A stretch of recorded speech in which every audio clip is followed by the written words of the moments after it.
it's Cheryl Lawson, and by now you have probably been overwhelmed with Zoom calls and SMTULSA Conference, but this is going to be some fun for you as you learn more about what we do when we go and rock events. So this session technically is called Boots on the Ground, Social Media for Your Events.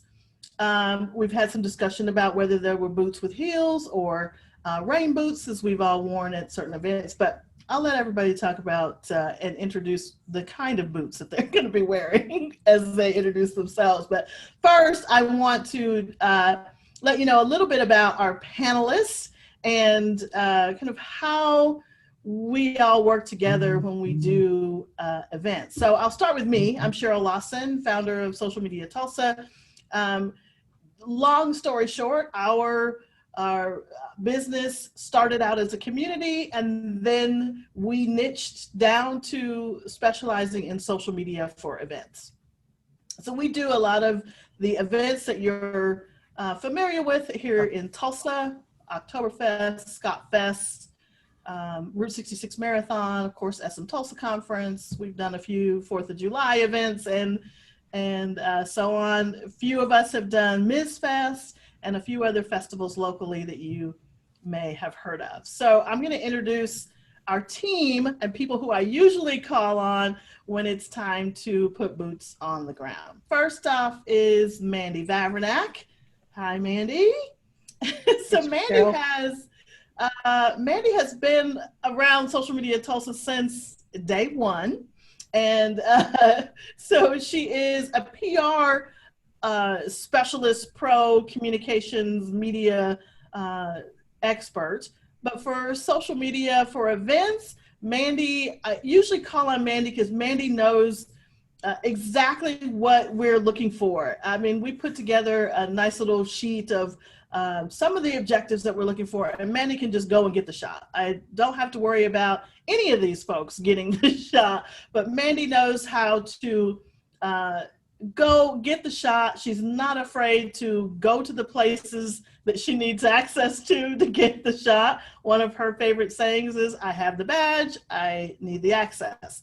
So Mandy also isn't afraid to get the interview. Like, that's one of the really important things about doing social media for events, is that you need to talk to people, whether you're talking to an attendee or a participant in the event or somebody who is performing. And Mandy has no fear of getting the interview and putting a microphone in somebody's face. So welcome to Mandy Vavrenak. Thanks, Cheryl. I always have my sassy boots on. Tina is our, say it again? Oh, I always have my sassy boots on. Yeah, always the sassy boots, whether they have heels or rain, always sassy. Sassy boots. I need to write that down. Where's my notepad? Sassy boots. Okay. All right, Tina, your turn. So Tina is, Tina gets the shot too, but Tina always is one of our group, and a lot of us are gadget gurus, but Tina is has always the best camera, always the best gadgets to get the shot on the ground. I don't know how she does it. Some of the times Tina has the same equipment that I have, and her shots look in just a really fascinating way. Her backgrounds are amazing. She knows how to tell the story of whatever she's taking in that one single photo or even video. So welcome, Tina. And what kind of boots? I usually wear barn boots. I have a pair of boots that I wear in the mud with the horses, and those are always handy at Oktoberfest after it rains and the mud is ankle deep. Yes, indeed. What's that, muddy boots? Is that what we're going to call those, mud boots? Yeah. All-terrain boots. Yeah, there we go. All right, and because Sandra left and came back, Toya is next. Toya, hashtag thanks Toya, hashtag Toya.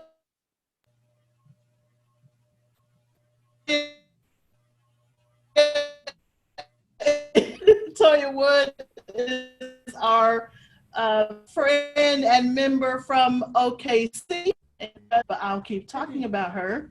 So, oh, there she is. So, we often get Toya out to get the ungettable shot, right? We have an objective to find a man mostly. We have an objective to focus on something, whether it's kids, whether it's diversity, whether it's a particular artist. A couple of events we've had where the fireworks went off and we were doing something else, and Toya and everybody on this team, I think, just took off running to get the shot. But Toya is the pro at all of the things, Instagram, stories, Snapchat. She can create any kind of animated GIF. She has all of those tools on her phone at the ready. And we're excited. If you are following SMTULSA leading up to the conference and probably during the conference, you will see some of Toya's work on our stories. So welcome, Toya. Hey guys. What kind of boots, my friend? Combat boots. You guys know this. Like, I'm ready for war. So right. And the mud. And the mud. True. So true. You do wear those boots. I do. I got new ones, guys. Like, I was ready for Oktoberfest this year. See? It's okay. We're going to get those boots rocking. So Sandra Slade, comedian, hostess extraordinaire, funny lady. Sandra, for some reason, likes the cold because she always comes out and and works our Route 66 social media team where it's usually very cold. And but Sandra also likes to talk to people and see what it is how they're experiencing the event. So it's always great to have Sandra out in the crowd, getting the shot. Sandra gets a lot of kind of unusual shots. So her eye will pick up something that's happening that nobody else has figured out that is even going on. And Sandra can go out and get those shots or the video, or come in and say, hey, this is happening over there, we should cover it. So that's why I like to have Sandra on the team. And welcome, Sandra. Hello. What kind of boots am I decided that I want some boots with heels that are detachable, so I can be ready for anything. Hey, I like it. I mean, I'm feeling that whole, get ready for anything. Like Toya said, war, and Tina said, muddy. Just, be a woman of all and master of everything. So. And okay, so I'm thinking about boots. I would be in some flip-flop boots. Is that a thing? That's not a thing. Actually, it is. It is a thing. I have seen those. It's frightening. I have too. We have a Christmas ideal for you now. We do. I need to be comfortable, and I kind of want to show off my pedicure. That's that's probably might not work for event management, but my boots are gonna be cute. My pedicure is gonna show off. Cute boots. All right, so, cute boots. that was fun. That was fun. So, okay, one of the things that I always love and I always allow and tell my clients is that one of our objectives for doing social media during an event is to create a sense of FOMO, right? That fear of missing out. You don't want people just sitting at home. You want them to feel like, I want somebody to physically feel bad that they're not experiencing what it is that the event that's happening. I want them to get up off the couch if the event is open to the public or something that they can come to during the festival or the event. I want somebody to feel bad that they're not there so they can get up and buy a ticket and show up. What are some of the other objectives other than creating FOMO? I know we all work different events. So what are some of the other objectives that you think we actually come off with during events. You know, Cheryl, I think that you mentioned when you were introducing me about how there's usually a set of objectives, and I think that anytime that you're talking about an event and covering an event, being part of an event team, it's really important to figure out, what is that event trying to accomplish? What is their purpose? What is their goal? What is their mission? And then I think that a lot of what we end up doing in social media team is to figure out, how do we find the right moments to tell that story? Because it's normally a series of them. It isn't any one thing. So if we're all of us on the team are sort of singing from that same songbook, that these are the objectives and missions, then you get multiple people's perspective on what that mission, how that mission's fulfilled in the event. And I think that creates some pretty awesome coverage sometimes. So that's one thing I think. Absolutely. One example of was Oktoberfest. For the past couple of years, one of their objectives was to let people know that they're family friendly and that there were events and things for kids and families, and which not a lot of adults who go for maybe beer and food were even aware of. So that was one of the objectives that the event had, and one that we then took on as our mission to display in the storytelling. So very good. Tina, can you think of something else? Yeah. So when I'm involved with Ms. Fest, it is a women's music festival. And a lot of it is we want people to experience the FOMO, and it's fun. It's a music festival, obviously, but it's also a nonprofit, and there is also donations going out to supporting different organizations, like supporting music education throughout different areas, and then also just reminding people, hey, women are in music. And so I think one of our lines is that we need to highlight women in music until having a girl drummer is no longer a thing. Like, oh, look, they have a girl drummer. And so each event, each festival should have a goal like that, like SMTULSA. We're educating our community about better digital marketing and having fun while we're doing it. But education is definitely the goal for that. And for Scottfest, it's Scottish culture and having fun, but also highlighting different music and dance and sport things. And so culture is one of those goals. So like everyone has been saying, using the story angle to highlight things that are not just come here at this event. It's this event is educating you about something or supporting something else, or by coming to see us, you help this community in this way. It's true. I think one of the things, just like Scottfest, and I think, remember, some of you were on the Center of the Universe Festival team as well. And so, of course, that was music, RIP that event because it was awesome. Yeah. But it was about even just the lineup of acts or even your agenda. Those are some of the things that then drive the story we tell on social. So, if you're carefully curating how your acts are throughout the day, then the team can then disperse and say, okay, if we're covering dance, we're covering music, we're covering the food, we're covering the beverages, sponsors, all of those things that are important to you as an event manager, event producer. Those things are things that we would cover as well. Toya, can you think of some other objectives that we... I have a lot of them. A big one is going to be exposure. Like, I'm pretty sure a bunch of the events that I had the opportunity to work with in Tulsa, being that I'm in Oklahoma City, a lot of people didn't know that these things were in their backyard.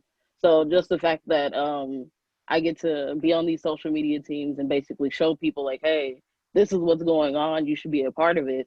And then just show the diversity and inclusion as well that is a part of these events as well. So yeah, I think the major one is exposure, because a lot of people aren't exposed to a lot of things, so we don't think that it's for us or that we're supposed to be there, that we can't attend because they're not aware. Right. One of my goals is also to make it seem like you're welcome, whoever is Right. watching, right? So you mentioned diversity, and that's a really big thing, is that somebody that looks like you, or that is like you, or that likes the kind of music, or likes the kind of athletics, is here as well, and so that everybody Right. feels welcome. And I think especially for the cultural festivals that we do, that's a big deal, is because, you know, you don't want it to be like, oh, well, I don't have that attire, or I don't necessarily relate to that particular cultural background, but everybody can experience and go through and learn about other cultures, right? And I think that's one of the things that we do a really good job with as a team. You guys all do. All right. And then, So, like I was saying, like oh, being in Oklahoma City, like we don't have that stuff here. So the fact that a lot of people from Oklahoma City came to Tulsa last year for like Oktoberfest blew my mind. Like I was just like, okay, like come on, social media team, like that's because the, you know, the opportunities that we gave them or showed them, like, hey, this is what's going on. Come down for the weekend, get a room at Holiday Inn, and come and have fun with us. So yeah, absolutely. Hey, nice shout out for the Holiday Inn, because that's where I am today. I can tell. Hey, you know what? It's funny, they do a day rate. And I was like, you know what? Y'all don't need to hear the dog barking. Y'all just do not need to hear all of the distractions that happen during a Zoom call normally at my house or my home office. So, hey, Sandra, what are your anything you want to add to kind of what we do, or the objectives that we help companies and events pull off?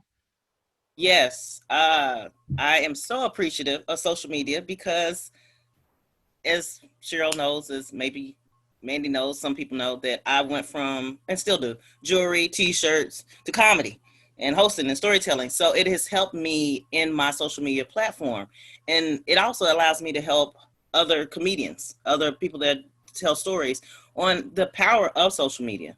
I mean, we think about it like, oh, okay, face-to-face is great and they'll get to know me and my name gets out. But using social media to get your name out, having a conference to hear just tidbits. I mean, just hearing tidbits from some of the speakers is like life-changing. Like, oh, this is how you do this. Oh, if I just do this 5 minutes a day, if I tweet when I eat, it changes how people see me and where they see me and getting out there.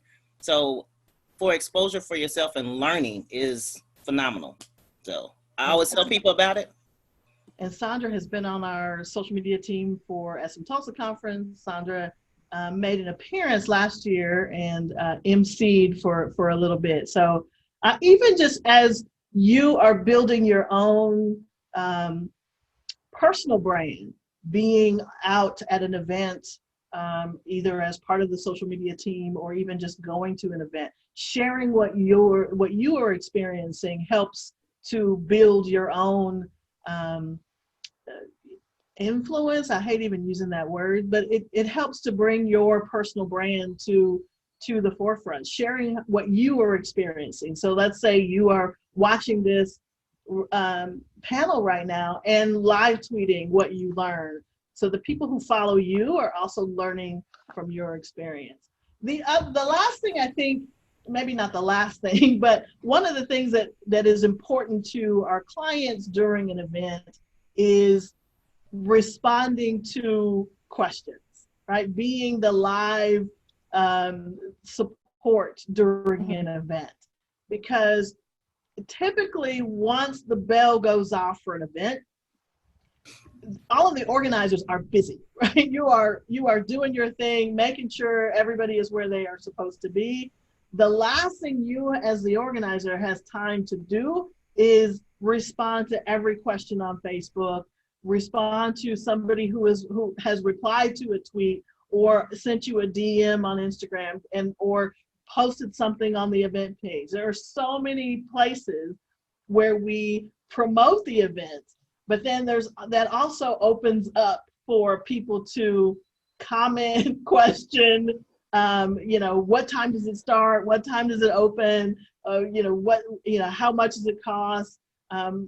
Where do I park? Those kind of questions are things that absolutely will come in as soon as your event starts. And as a social media team, that's our job, to respond to them and make sure that people are getting their questions answered in a timely fashion, right, during the event particularly. Anything else anybody want to add to that piece, or just kind of the objective side? I think it kind of brings up maybe a logical next step, which is, why do you need a team for an event? Because you can't, I mean, if we often split duties and have each of us have a primary responsibility, and that's why, because if someone has to be answering questions, they can't also be in the moment for the shot or climbing the scaffolding at COU Fest, which is the origin of, I have the badge, I get to do the things. I'm sure that security guard still has nightmares, but I think it matters that you have a team, because even for an event you may not think is, so many people think they can do it themselves, or that they can do it with one person. And if you're trying to cover Facebook and Instagram and Twitter and direct messages and an event page and anything else that might be, if you need to do TikTok video or Snapchat or whatever it is you're going to do, no one person can do that and do it all well. And if people wait for their answers, then you're going to have no amount of extra special marketing can make up for a bad experience. So it's important that you have a team for that. Did you just, that was one of those knowledge bombs, right? Yeah. No amount. Yeah, no amount of marketing ever makes up for no amount of marketing can make up for a bad experience. That's true. Very true. So speaking of, well, Cheryl, I just wanted to add. Go ahead. I feel like, and I appreciated being involved in social media, Tulsa, but I feel like sometimes we have to be your bouncers, because you are in the midst of creating content, getting things out, and we as their helpers are supposed to kind of block questions. We're there to answer the questions and help people, but we're there also so that you can get done what you get done the best, and we can get done what we need to get. And I appreciate every role that I've ever played. So wonderful. Well, thank you. I appreciate you. Cheryl is our great leader for a reason. Yes. Yes. So what's interesting is I get to sit in on some of the planning and meetings for the events that we work, and then of course with SMTULSA Conference, I'm crying behind my computer every day, but that's neither here nor there. But I get to hear what the objectives are, what are some of the things that either inside the event or inside the planning team that they're going to be struggling with. So we make sure that we have people in place so that we're not adding stress to the organizer, right? We're actually taking a lot of that off of their plate and enabling us to respond to people and helping them have a really good experience. And particularly if somebody is having a bad experience, like Mandy says, we are able to communicate then with the organizers, if it's not us, to help that person get turned around. Because the best way to help somebody who's had a bad experience is to turn them around in that moment.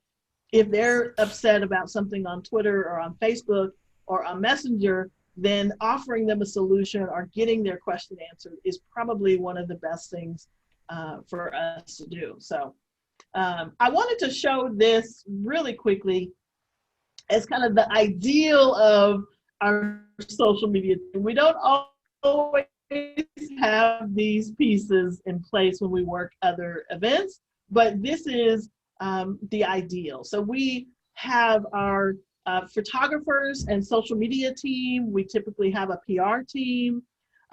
We have people with smartphones, professional cameras. We typically will advise the event organizer to also have a video crew going around. We may not use those videos during the event unless they're short clips that can go out. But it's always helpful to have a photographers and video photographers on staff, even though smartphones are so much better. So here's the flow.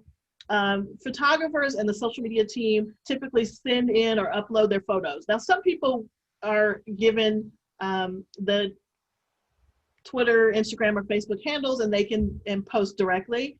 But in order for us to manage large events, we typically have people spread out in different places. So we currently use a Facebook group because it just ended up being the best way to do it. I think we've tried GroupMe's and we've tried different chats and ways of sharing. We've tried Dropbox and Google Docs, but the fastest thing seems to be Facebook groups. So everybody uploads their photos to the group, particularly in category. We did a really good job of this last year with Oktoberfest, I think. We do a good job all the time, but this was we had a really big team, and so we were able to accomplish a lot of this last year. So people upload their photos to the Facebook group. We have a copy editor. Danielle has been our copy editor for the past couple of years, but anybody on this team can take that role at any point, and then add a caption, right? Because the captions are almost as important as the photo, right? I don't know. How do you guys feel about the importance of the caption for a photo or video? Super important. Very Yeah. important. The caption can be the difference between somebody liking a photo and sharing it. Right. Absolutely. Yeah, that's good.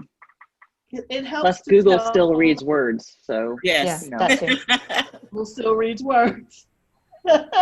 So. And if there are any visually impaired people who might be interested in your event, that's also important to be more accessible.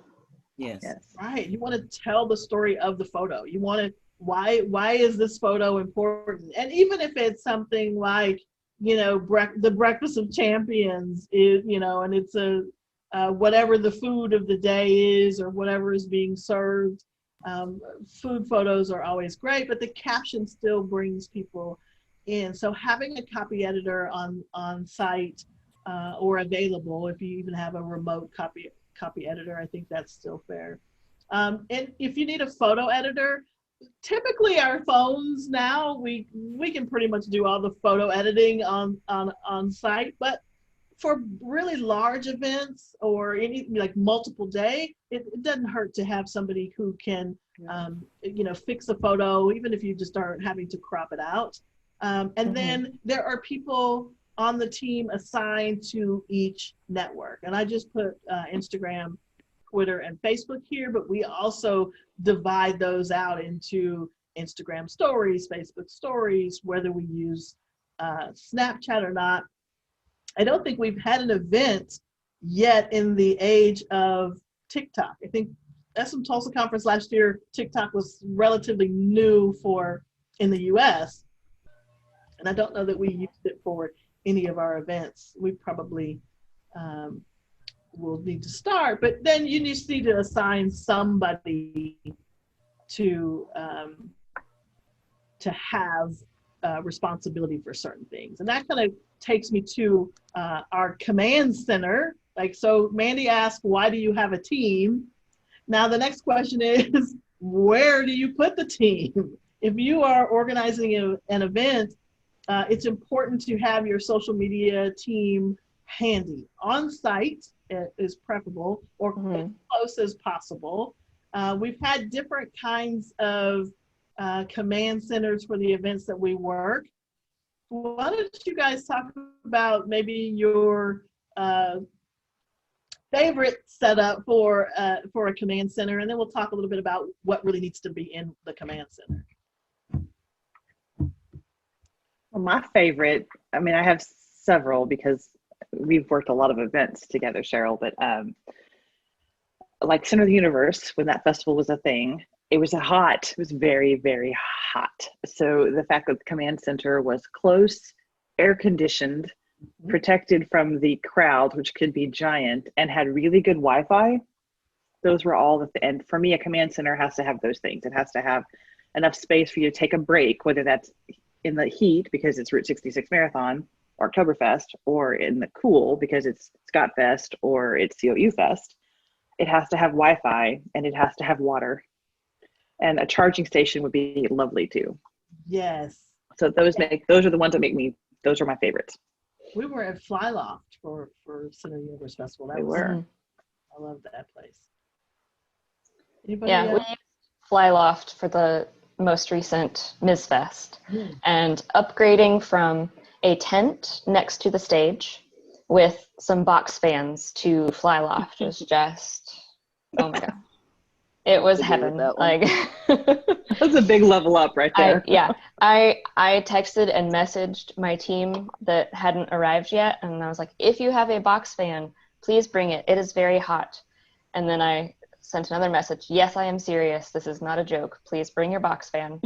So yes, heat or air is really helps your ability to concentrate, as well as just having a space to where you can drop stuff and run and nobody will touch it, along with the charging. Charging is also very important. Yes. I don't know. Since I like the cold, Cheryl, since you said that, when the Route 66, like being able to be out there and then come into Fly Lot, oh my goodness. The heat, whoa! Yes, we'll sing in there. And Route 66, we've been in their VIP area for the past few years, so that's even better because there's coffee and tea and food. Yes. So food is not necessary. It is welcomed. It's not necessary, but it was a nice little touch from them. Toya? I think I like all of them. Like, as long as it, like Tina was talking about Miss Fest, the first year I did it, it was the tent, so that was extremely hot. So the fact that we had the Fly Loft last year was pretty dope. I did Scott Fest and Miss Fest the same day, so the RV at Scott Fest, thank God for that, because heat. But I like all of them as long as they have food and snacks, somewhere I can charge my phone.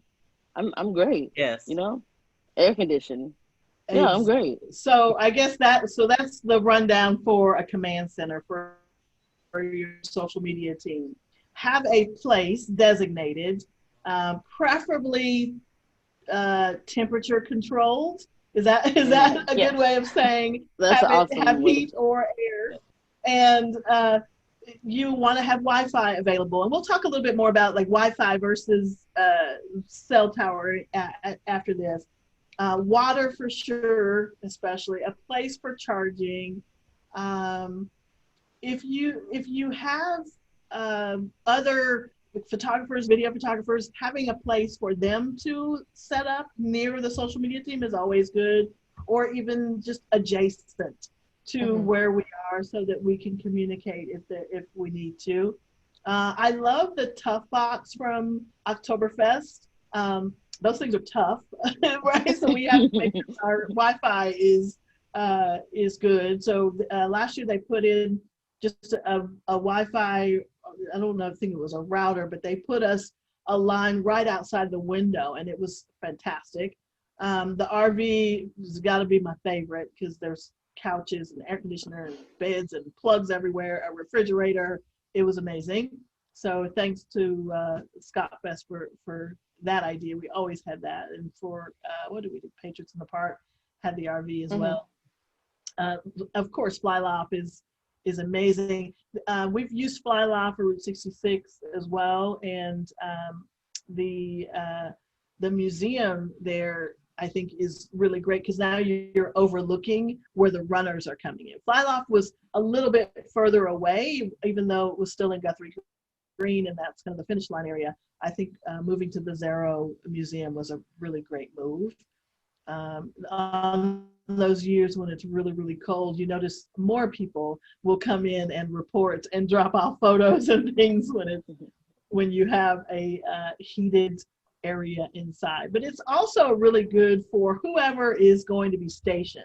So we typically have one person stationed in the command center who is in closer contact with event organizers than the people on the ground, so that person can then kind of navigate and direct people to where they need to go. And also when there are questions that come up from social, then we are close enough to the organizers that if we don't have the answer readily available, we can always turn around and ask.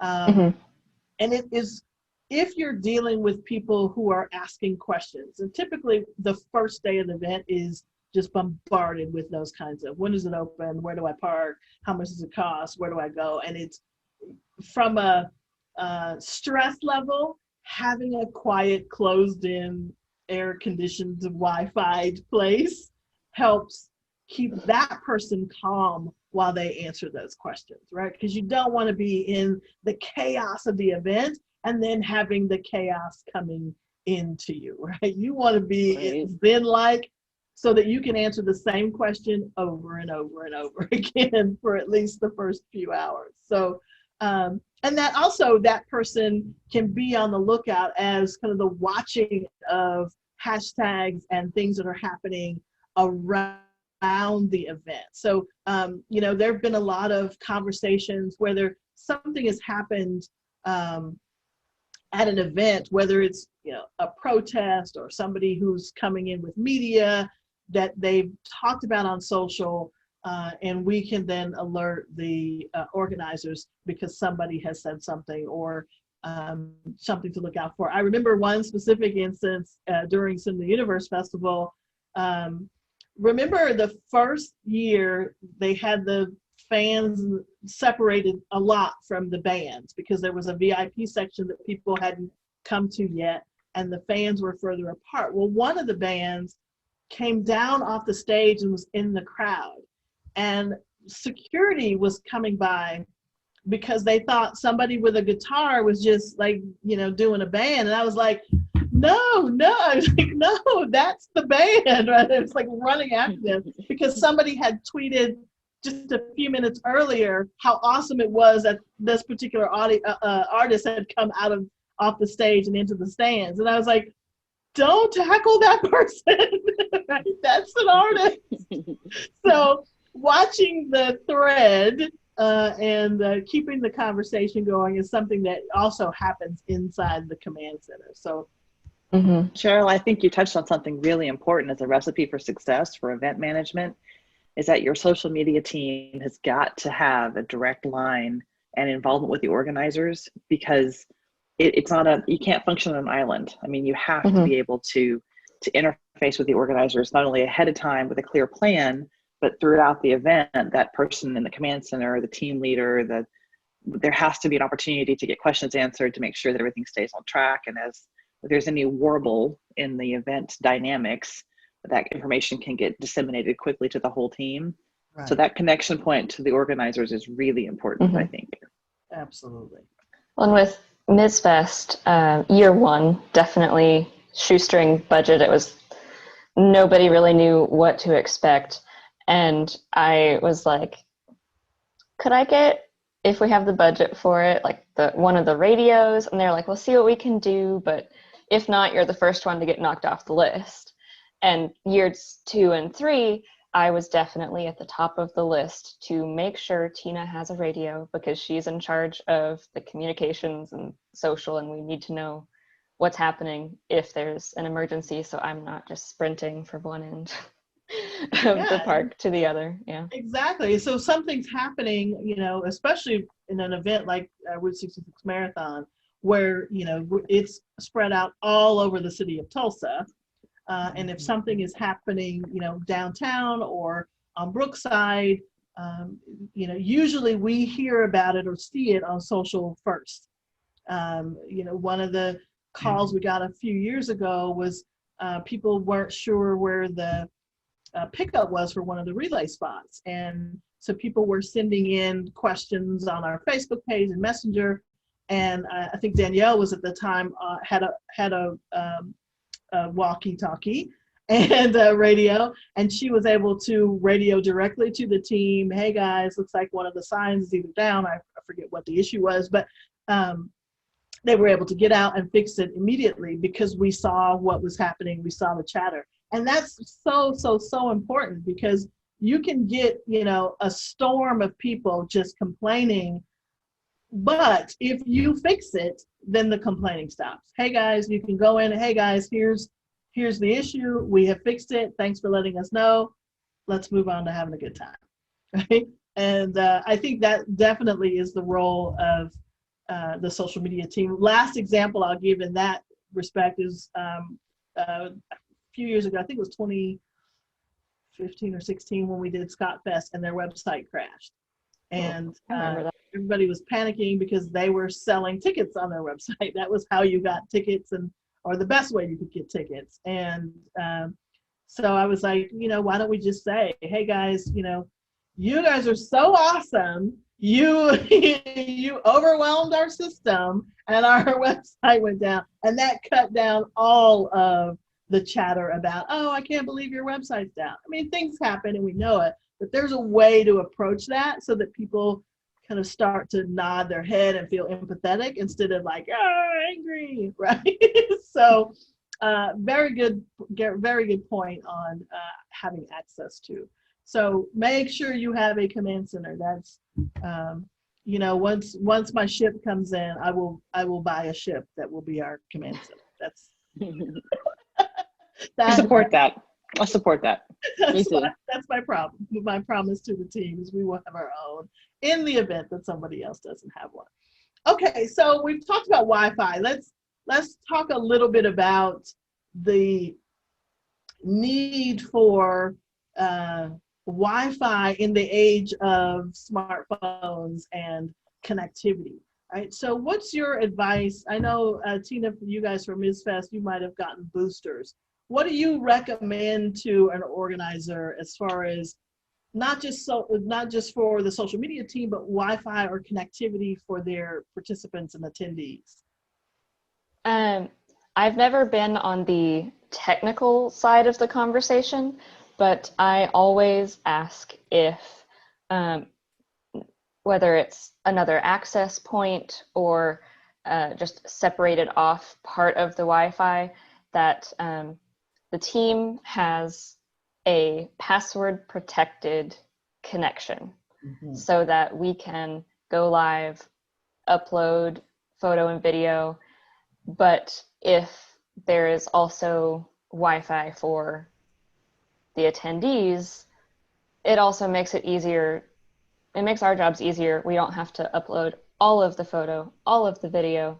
If it's fast enough for attendees with a booster or additional access points, then they're not going to forget to upload the photo or video that was just buffering while they were standing there in front of the stage with everything disrupting the signal. And then you have more to work with as an event. Because everybody's going live, right? So everybody is producing your event to their own community and their own fans. So I don't know. You have to, I guess, make a decision as an organization whether or not you want that to happen. And I'm gonna come out and say you do. I'm gonna say free marketing. We're helping them help us to help create the FOMO, right? It just expands. And opportunities, if you're spending money on opportunities for photo ops and you're spending all the money on these musicians and artists and dance teams and all of this stuff, you want people to be able to share it. So I know no sense to have all that investment in creating an experience and then making it hard for people to share that experience. It's, Yes.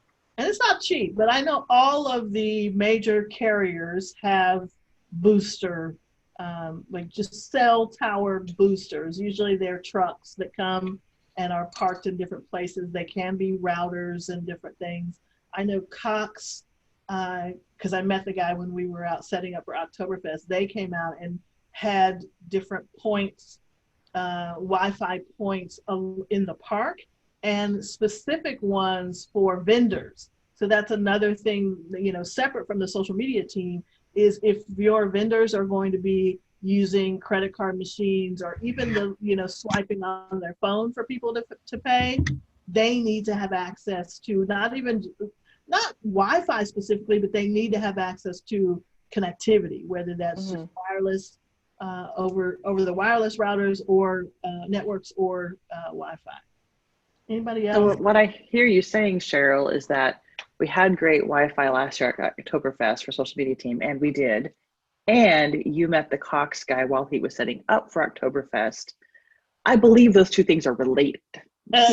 Which is why we got our own. That's what I thought. That's what I thought. Outside our command center, and it happened. So another point to have access to and give your social media team access to your events, right? I got to walk through when they were setting up, and so that gave me an opportunity to make sure our team was successful, which then makes sure that the event is successful, right? Absolutely. Yay. Okay, so let's talk about capturing. Can you, I gave just like a really poor description of how you guys do your thing when you're out at an event, but give me what is going through your head and going through your mind as you're out capturing content during an event. For me, I think it's the funny stuff. I mean, when, of course, but like, say when I was taking pictures of the Route 66 people when they got done and taking their picture, being in that moment with them, like they were so excited, but their hands are frozen, so they can't really take the picture. So I'm taking the picture and telling them a hashtag, and a lot of them were like, well, can you do it for me? Sure. My hands are freezing too, but hey, here's the hashtag. So it's already creating that content. It's on their platform, it's on our platform, win-win. But to catch sometimes the funny, because, you know, you want your event fun, engaging, you know, sometimes the funny helps people. Mm-hmm. I like to make sure, oh. No, go ahead, Tina. Okay. I like to make sure that the photo or video itself contains the context.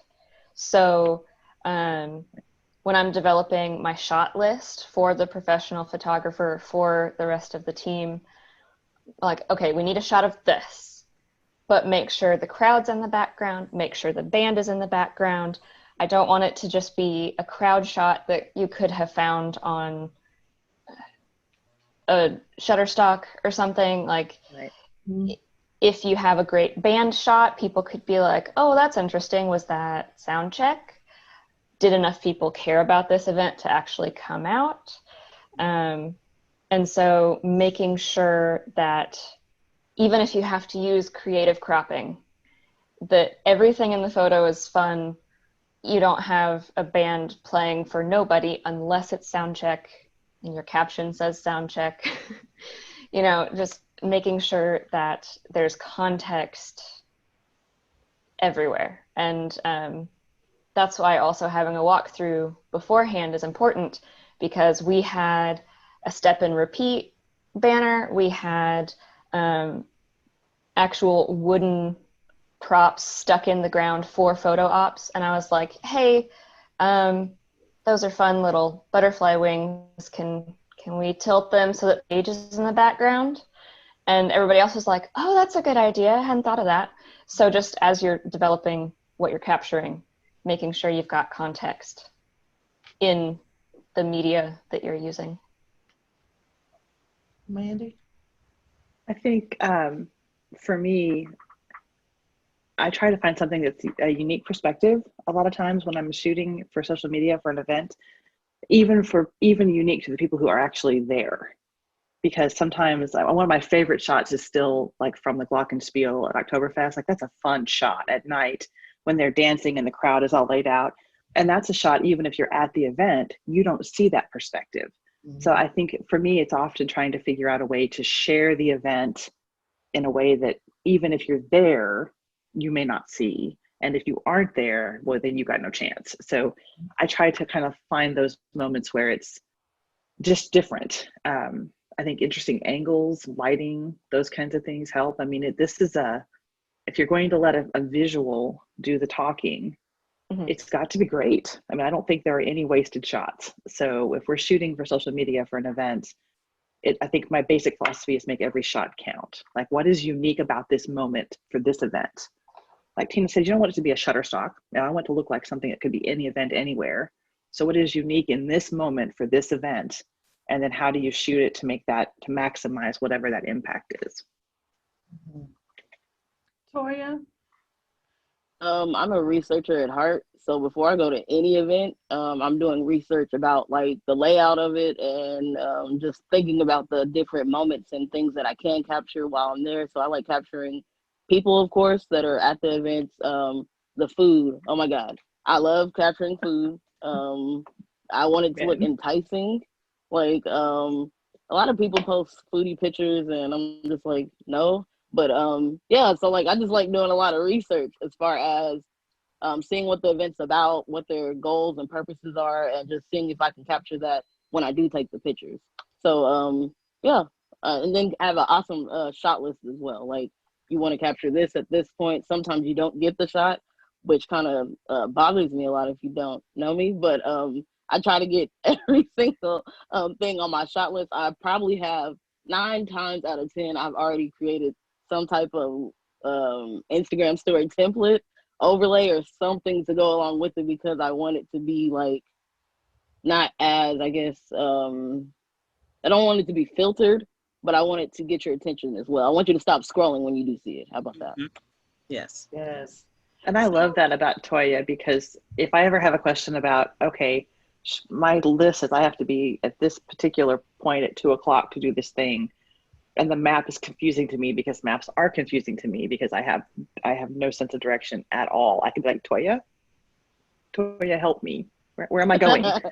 And Toya always knows the answer to that. She can tell me where to go. So, you know. Because I've done research, not That's even from the right. area, but I've probably read a map, a layout, something. Like I need to know where I'm going. So yeah, just So have a the couple outlook. a couple of you have mentioned shot lists. So Yes. let's talk about it, because it's really important.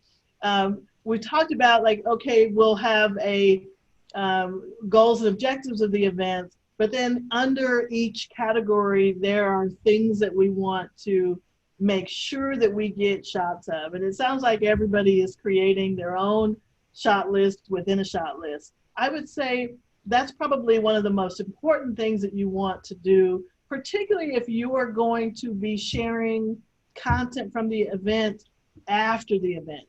Because the photos that we take and the videos that we take, we cannot share everything that we take during the event, because we would just completely overwhelm people, even though I know we overwhelm people in two ways, because that's my philosophies. And we can talk about how often do you post an event and get on that subject. But I think if you create a set list or a shot list of the things that you want to make sure that you cover during an event, it helps, especially if you're only going to be there at a certain time. Like you guys are usually in working shifts and at different times on different days, and then on each day you have different things that you're challenged to get. So definitely creating a shot list. If you have a photographer professional, create a shot list for them, because there's certain things that we will do in real time on our cell phones or even on our connected devices that are a little bit better photography. But if you're having a photographer shoot things, keep an eye on how you promote next year. Like get a shot list so that they can get the wider shot, the stage shot if it has to, so that you can use those photos and videos for future use. One of the things we did last year for the first time was we had Danielle, our copywriter, create a shot list, and then we almost had a scavenger hunt. She would create the caption, and then we went out to find the photo. You probably did that one, Toya. Tina, I know you did. Mm-hmm. Yeah. One of them was really frustrating because there was always a line at the food place that we needed that shot, and I was like, I don't want to stand this line, but I need this shot. How do you go about creating your shot list? Well, In general, I usually talk to the organizers and I ask what they want to promote. And so if it's some idea or like one of those objectives, then I think about what visually represents those objectives. And then I usually say, okay, I want this, this, and this, and here's the context for those. So if we can get crowd shots with vendors or VIP or the stage in the background, I want those. If we can get stage shots with crowd in the background, I want those. And I usually try to create like a mix and match list so that whoever's taking the photos, I usually trust them. Having a professional photographer on my team is one of the top things on my list after getting relief for myself or the lead social media person. And so I usually tell them, if you want to be artsy, go for it. I trust you. I just want this and this in the shot. And then also making sure all the sponsors are on the shot list, because if you have happy sponsors, they will pay money next year to sponsor you again. Very key. Very, very, very important. Make sure sponsors are on your shot list. Hey, so I know we're gonna probably go a little longer, but I want to make sure I get all of your stuff. It looks like we lost Mandy for a few minutes. Let's talk about ways to get attendees and participants to share their experience on social media. What are some of the ways that you have seen in your travels and works? You mentioned Pete earlier. Go ahead. I was saying, get them to get a group shot. You know, people love a group shot because a lot of times their hands are busy, or means in the instance of Route 66, their hands are busy, or because I'm taking the photo for them, it's more active, I guess. If you get somebody while they're lifting their child up after they just got done taking the race and you take the picture, it gives them a little bit more. And it also, I've had people, when I post something like that on my feed, they're like, oh, you know, I didn't know you had, like you said, you didn't know in Oktoberfest, they didn't know that they could bring kids, you know, or it was kid friendly, so that they see those moments and it gets them to participate. And then it gets more people to participate, because then you're seeing it from a social media standpoint, but you're also seeing it from a personal standpoint, which makes it more endearing and more entertaining to people. Creates the FOMO, like, Yeah. I like to offer incentives, like, ooh, do this and you can get this. So like generated content is real. So like just offering incentives, like, hey, take a picture with us, use this hashtag, you'll get this, or just featuring them. People love to be featured also. Like, tell them that you'll repost them or place them on anywhere. They're gonna repurpose that and share it, like, oh my God, I was featured at this. So yeah, so offer an incentive and basically just give them some type of feature, I guess. For me.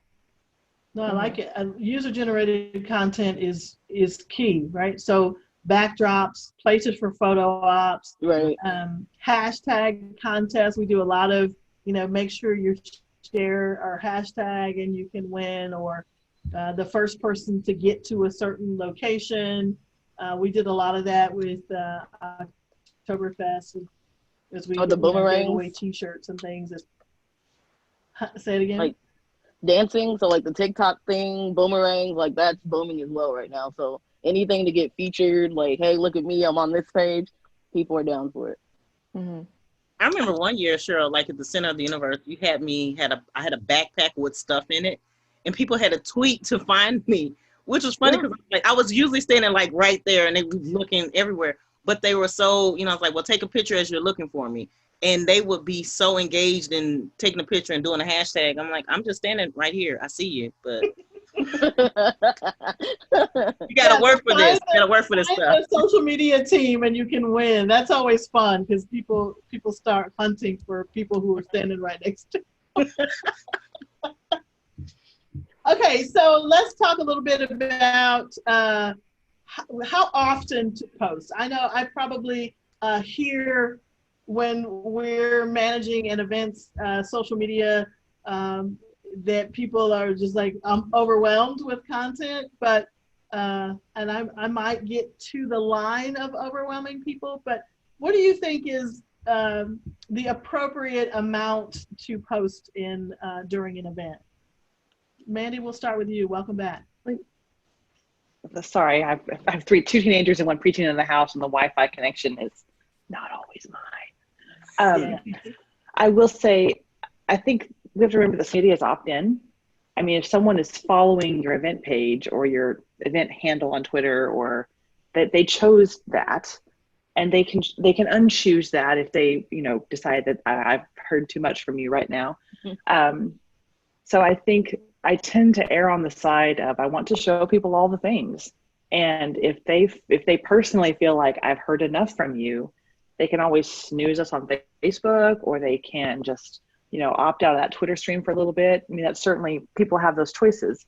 I don't want them to opt out permanently, so we try not to make them mad. I think that if I had to err on one side or the other, I'm going to err on the side of let's experience the whole thing. Like let's share. Sharing is caring. And then, they can always choose to not be part of your care circle anymore if that is, the outcome. I've never had anybody tell me after an event that, oh my God, there was just too much of you, meaning I've had people who were amazed at the amount of content that the team can generate in the time that we have. I've had people who were amazed at the type of content, but I have never, ever had anyone say, for the love of God, shut up. At least not about social media content. And I've had them say that at other times in my life, but not that. So. Never, ever, ever. Yeah, I don't think there can be too much. I think if, my thoughts are we're telling the story of your event as it happened.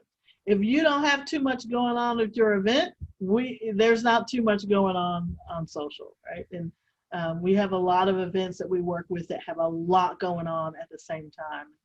Sharing that and of course getting sponsors their due is always important. So I'm going to get to a couple of questions that people posted online. When do you go live? And this is another how much is too much. And is there too much about going live? Like, you don't want to give away the store, right? We don't want to actually, you can sit at your house and watch the event, even though that's a thing as well. But when you're at an in-person event, when do you go live, and how much is too much on the live? Like, do you do the first 5 minutes of a set, like for Ms. Fest or another music festival? Tina? Well, one thing that I like to do, combining the live and how much is too much, is to gradually ramp up the amount of content over the 2 weeks before it starts, so that it's not just crickets and then content everywhere. So people start expecting it and looking for it, and, oh, maybe I should go to this. So for things where you have the entertainment already in town, I like to go live during rehearsals. I like to go live during setup, as tents are going up, as vendors are setting up. And then the larger the talent, like the more famous they are, the larger of a team that they have, like I'll talk to their people, not them kind of large. Sometimes that will be in their contract. You're allowed to go live for this song and this song, no other songs. So checking contracts for a music festival is important. And I also try to go live for things that are not the main event. So maybe talking to interesting vendors, talking to interesting sponsors, maybe talking to the nonprofit that we're supporting, things like that. And yeah, I try to only go live for like 5 minutes, no more, because then people get bored and drop off. Right. Toya, how about you? I'm not a fan of going live. I don't like hearing my voice or seeing my face. So for me, like pre-event, I tell the organizer to basically, they have to show their face, of course, because you want to know, like, and trust the person that you're going to attend the event or see some type of information, content, or something. So you do need to do it consistently, like pre-event. During the event, I'm team too much. Like, I know I am. I'm going live to basically showcase maybe the welcoming of the event and maybe the outro of the event, and then doing like Instagram stories or snippets of maybe portions of the sessions, the shows, whatever, just to showcase portions of the show.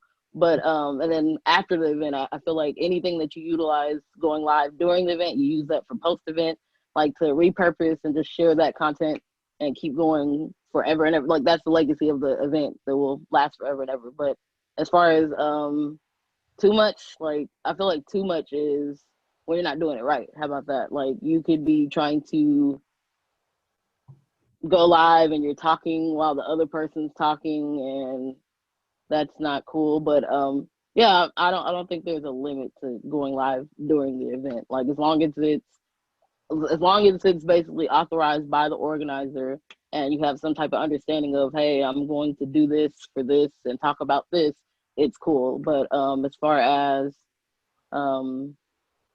after the event, that's the information and the content that they have forever. Mandy, anything else to add there? I tend to, I don't want to give secret sauce either. I think we want people to come and experience. So I usually will use live if there is an opportunity to fulfill that goal, or if it's, again, one of those sort of just unique moments. I like to talk to talent. You mentioned earlier that I'm not afraid to put a microphone in somebody's face. It's true. It's a true statement. But if there's an opportunity to interview either the musical talent or a dancer or someone who's doing the blacksmithing, since it's Scott Smith, and ask them, of all the things you could do, why this? Why is this important? And let them have a moment to share their story in their own words. That is typically when I like to use live. I'm always afraid in an event situation, if it's a big event, that there's going to be a Wi-Fi freak out at the exact moment I need to be going live. So I tend to use it sparingly. I also like the opportunity to edit video content after, so that, because I will ask the questions, but I may not want to hear all of my voice on there explaining to them how this is going to go down and, you know, all of that. So if you can edit, that's usually, I think, I like having video I've edited. So there's only me asking the question and not me being goofy, because that's what happens. So. Right.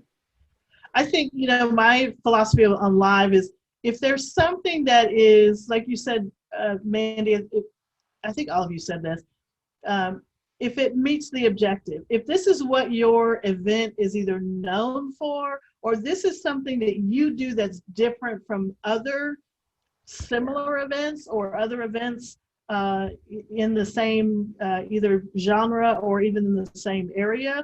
For example, Scott Fest always does the Amazing Grace on, you know, when all the bands get together, and it's, you know, to me, it's probably one of the best sounds you can hear. It's not the greatest from a smartphone in 100-degree temperature, but it's something that is unique to their events that I always try to go live for.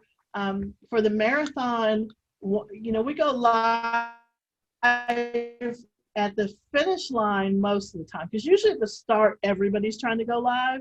So we'll maybe do 1 or 2 lives at the start. But one of the things that they're known for that we don't really market a lot of, because, you know, you don't want to be the marketer to, hey, you're the slowest people. But one of the things that we love about that event is that they're there for every runner, right? Even the latest runners that come in, there's people there cheering them on. Even if it's the directors, they get a medal. So I try to go live to let people know that as an organization, the marathon is committed to everybody who starts and finishes this event. And typically, if you're fast, or if you ran the half marathon, a lot of people are already at home watching the content of these people who have been out on this course for 8 hours, 7 hours. And so that for them, it's like, man, I was happy with my time, but man, you know, good on you. And they're always there kind of rooting on the people who are coming in at those last seconds. So I love going live for that event, for those moments. A question that we got in, Kyle asked in our Facebook group. Okay, question. Do candid photos with faces of unknown people violate privacy? So that was the question. Do candid photos of people violate privacy laws? That's a good question. Ooh, Yeah, it kind of depends on the where you're taking them. I mean, if I'm taking photos on the Andolini's patio, for instance, of families and their kids eating, I'm going to use those for marketing purposes, I'm going to go up to them ahead of time and say, hey, here's what I am trying to do. I have a release. Can you sign that? We're going to give you free dessert for this, because that's a very unique context and it's being used to market that product. In a public event space, you don't have an expectation of privacy. I think if you were I try not to take photos of people who don't know that I'm taking their photo. Right. I will go talk to them and say, hey, I love your outfit. If it's, for instance, if it's Oktoberfest and they're in Trockton, I love your outfit. Would you mind if I take your picture for the social media team for Oktoberfest? You'll probably see it on Instagram or Facebook later. They say, yeah, that's great. Take their photo when we move on. In a crowd shot, if I'm shooting the crowd from the Glockenspiel and there's 1,000 people in that crowd, you're all there at a public concert essentially. So there's no reason to be concerned about that. Children, I treat differently. I'm going to always ask their parent or the person that they are their guardian for permission to take a photo of their child in whatever context it might be, because that is a different kettle of fish. So those are my kind of rules for it. Most events will have a disclaimer as well. We have a disclaimer for SMTULSA Conference. Of course, I mean, it's the same disclaimer, but when we have in-person events, the photo disclaimer will say something like, you agree to have your photo taken and your photo may be used for promotional or marketing purposes. And I can find a couple and maybe add it into the comments in the chats for this session, but most people agree. And what tends to happen is if you include, here's how you opt out of that, right? And it's typically, email, you have to do something to let us know that you don't want your photo taken and shared on our social media sites or in our marketing efforts. And I think in the 10, 12, 20 years I've been doing events, I think maybe 2 people have said they don't want their the photo taken. So and I think now, especially with everybody having a cell phone and everybody being a producer, that the level of expectation is there. But I do love the idea that you for kids especially, you ask the parents if it's okay to take their picture and let them know. That's another thing too, is we tend to, a couple of us have on shirts, we tend to be outfitted in our social media team shirts and or garb so that people know that we are part of the social media team. So it's an easy conversation to get in. I wave my badge. Yes, we have the badge, right. We do the things. Badge, social media team or media. Sometimes it just says media, but if as an event organizer, if you can make sure that your social media team is identified as such, that the people know that they're getting their photo taken by somebody who is a part of either your organization, or usually for Social Media Tulsa team, we are all outfitted together, and we look alike in our dress so that people know. And then we also have the badges so that we can do the things, right? So disclaimer. You do an awesome job with that. Every event, I mean, seriously, it helps so much.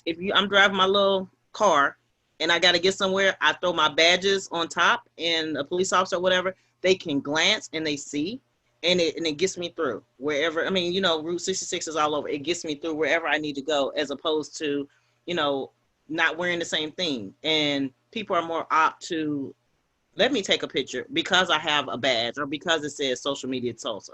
Mm-hmm. You're in the uniform. And so I think that's, if whether you're hiring us or you're, doing your own thing, you should have a uniform way, whether it's, everybody on the team has the same outfit, or it's just the badges that indicate what that person is there to do. So anybody else have any questions that came in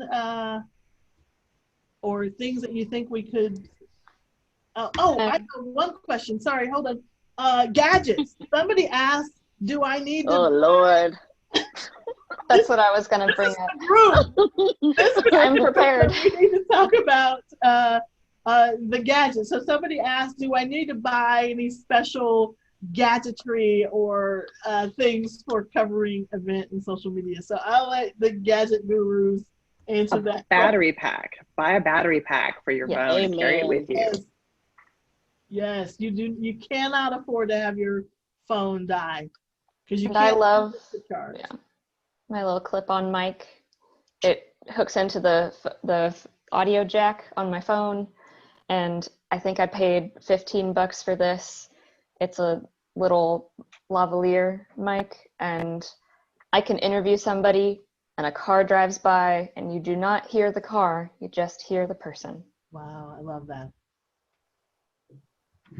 Toya, I can go on all day long about gadgets, so that's why Give us we're your probably top gonna have to 3. edit this down a little bit. So we'll cut out some of the stuff we said in the beginning so that we can get Toya's gadget section in. I'm gonna switch it up on you guys. First of all, I'm gonna tell people to use what they have. Like, don't think you need the newest Sony Alpha camera, Canon cameras, and everything else. Use what you have. So, like, the device in your hand, your phones are amazing. I am Team Apple. Everybody knows this. But Cheryl put me on Google Pixel. So I was really trying to get, Google Pixel to sponsor our team because I think it would be dope if we all had the same camera phones. But still working on that. But for me, number one gadget I'm gonna say is a memory card for your phone. So you don't want to lose the content that you've taken on your own device. You want to save it on your, a memory card so you can transfer it to the organizer or share it at the hub so they can repurpose the content. I do love gimbals also, but this one that I'm using right now is not functioning properly. So charge it before you all do whatever you do the day before. But yeah, use what you have, which is your phone or whatever device that you have. Make sure it's charged. Make sure you have the battery bank, as Mandy stated. Some type of tripod so you don't have a shaky camera like me right now because the gimbal literally just went out. So I've been holding my phone this whole time.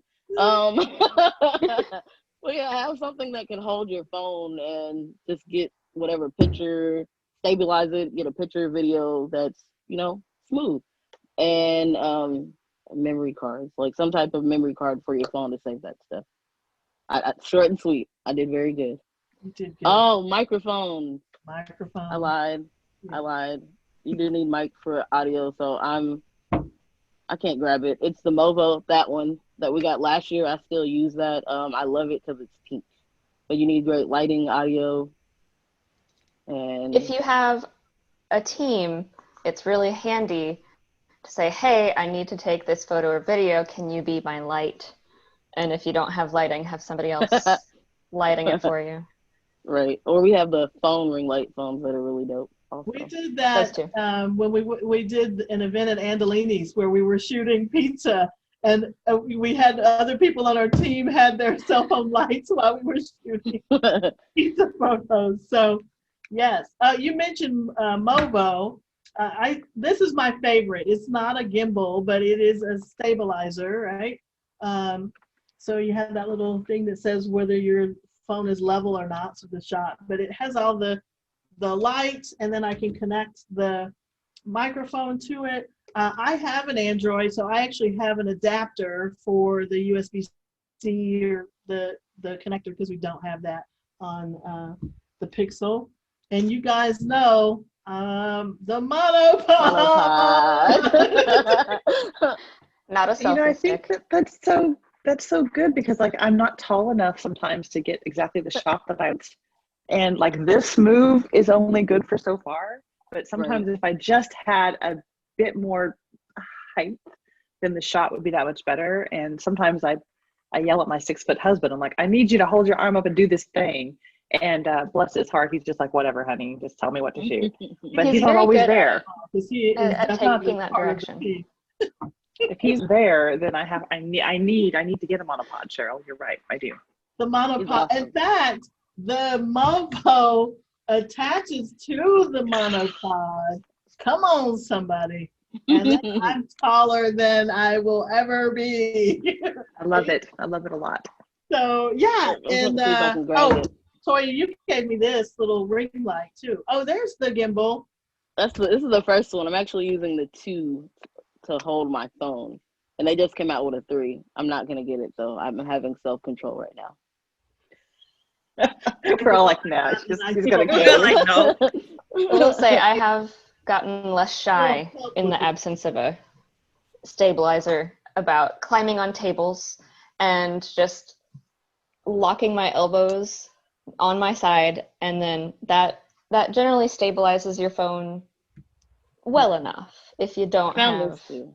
a stabilizer. If you don't breathe just deeply, you know. locking your elbows in and standing on a table or Yeah, I something. shake too much, so I need something. I also have this. This is like a basic, like it's just a basic tripod that looks like a spider to me, with the little phone mount on top of it, which is what I should have been using, not my gimbal that's not charged. But anyways, yeah. I You once just took have too video many gadgets to choose from. trying to do Yes. that and realized afterward that the video was doing this because I was breathing. I was like, oh wow, I have to get a gimbal for that. Some sort of tripod stabilizer, something so that you're not.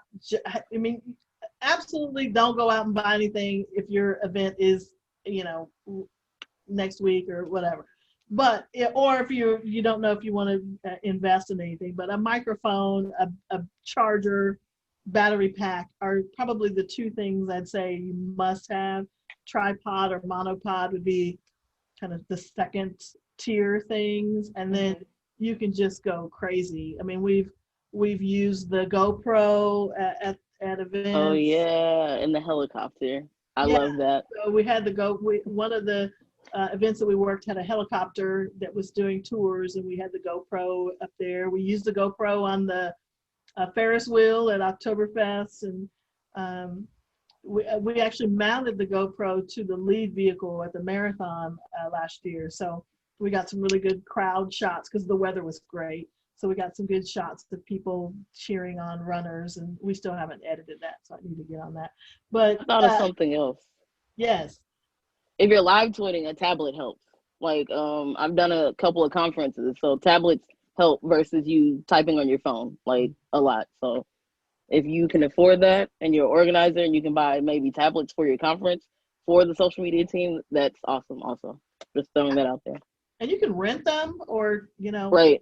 tablets if you have a team that are, especially if your event is a conference where you're in a single spot and there's speakers coming and going and you want people to live tweet or share things on Facebook in a text format. Right. Typing on a tablet, I think much more, or even a laptop, but much more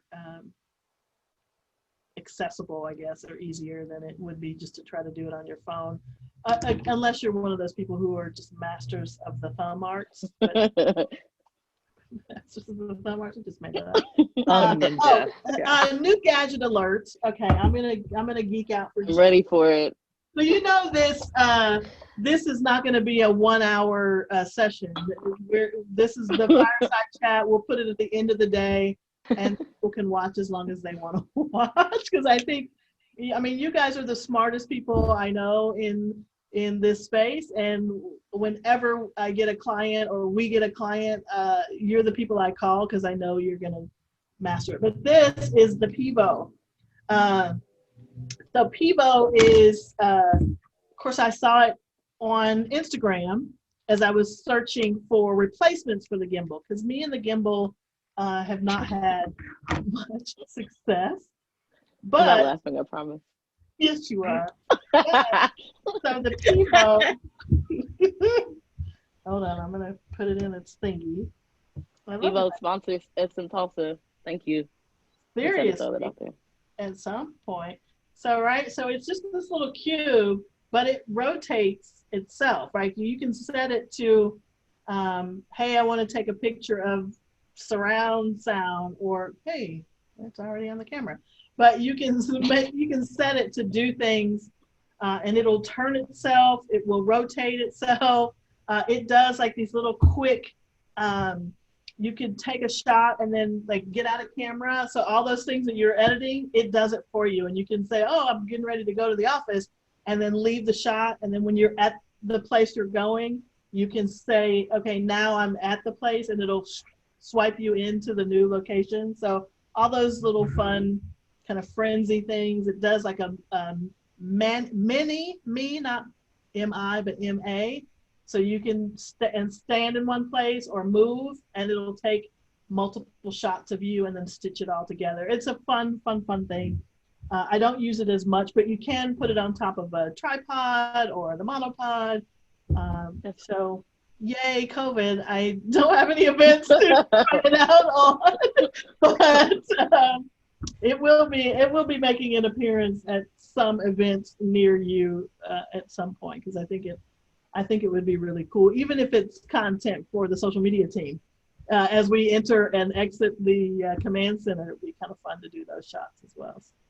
So, all right, anything else that we did not cover?